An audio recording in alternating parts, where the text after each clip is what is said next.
Este hombre descubrió una familia de ratones viviendo en su jardín y les construyó una aldea en miniatura. Hace poco, el fotógrafo Simón Dell se encontró a una familia de ratones correteando por su jardín. Pero en vez de poner trampas, sacó su caja de herramientas y les construyó una aldea en miniatura. Ellos se lo pagaron posando frente a su cámara. Un día salí a hacer fotos de los pájaros al jardín, y como acababa de cortar el césped vi algo moviéndose en el suelo. Apunté hacia ahí la cámara y me asombré al ver un adorable ratoncito, de pie como los suricatos. Me hizo muy feliz. Supe instantáneamente que era toda una estrella, y corrí adentro a buscar cacahuetes que dejarle. Me senté ahí, esperando y solo tardó unos minutos en volver por sus golosinas. En ese momento pensé en darle un pequeño refugio y un lugar seguro en el que ocultarse y alimentarse. Tenía algo de experiencia haciendo fotos de fauna y de ratones, ya que una vez tuve un ratón en el cobertizo y solo salía de noche. Era un ratón de campo y lo llamamos Stuart. Era un solo ratón, pero a principios de 2018 se fue, probablemente para encontrar pareja. Espero que vuelva este invierno y quizá conozca a los nuevos ratones del jardín. En el jardín tenemos muchos tipos de ave. Estorninos, gorriones, mirlos, petirrojos y muchos más. Incluso una garza real que se ha llevado casi todos los peces de mis estanques. También hay un zorro que nos visita cada noche y muchos erizos y ardillas. Al principio solo estaba este ratón. Tenía un corte en una oreja y lo llamamos George. Apilé algunos tronquitos alrededor de una caja como casa para él y lo cubrí con musgo y paja para ofrecerle algo de refugio. Veía a gatos sentados al otro lado de la valla, a tan solo unos metros, así que los troncos también le dieron algo más de seguridad. Luego puse algo de alambrada en la valla para que de ningún modo los gatos pudieran agarrar al ratón. También tengo un perro Jack Russell Terrier, así que los gatos saben que no deben entrar. Y el perro no hace ni caso del ratón. Un par de días después me di cuenta de que podría haber más de un ratón dentro del refugio, y no tardaron en salir por comida. Decidí construirles una casa, ya que quería que estuvieran seguros.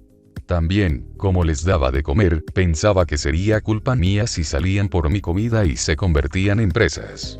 Y como fotógrafo, quise crearles un hábitat bonito a la hora de hacer fotos. Cuando llegaron más ratones en los días siguientes, hice cambios en el refugio, añadiendo más habitaciones. El interior de la estructura tiene 2 o 3 entradas y salidas, para poder escapar si lo necesitan. Y tras semanas y meses no ha parado de crecer. Añadí más espacio y lo preparé para el frío invierno, dándoles la mejor oportunidad posible de sobrevivir. Ya he contado 5 o más ratones, y la hembra, Mildred, está muy preñada, así que esperamos una buena camada de ratoncitos para Navidad. Sé que los ratones pueden tener hasta 14 crías, así que quizá construya más habitaciones para ellos.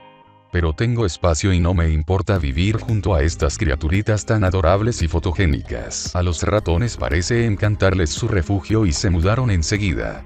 Son criaturas de campo, así que aún salen corriendo si me acerco demasiado. Me muevo muy rápido, pero a menudo consigo sentarme no muy lejos con la cámara y el zoom y parecen felices entrando y saliendo con nueces y semillas. La comida que les doy normalmente es toda natural. Recojo bayas, nueces y frutas que crecen junto a los caminos en la Reserva Natural de Sherbrooke Valley. También les doy la misma mezcla de semillas que les pongo a los pájaros, junto con pipas de girasol y avellanas o nueces. Como golosina les doy un par de gusanos de la harina secos y bolitas de cebo, pero intento siempre darles comida sana y natural. Siempre me ha gustado la fotografía, pero solo tengo mi cámara reflex digital desde hace 3 años.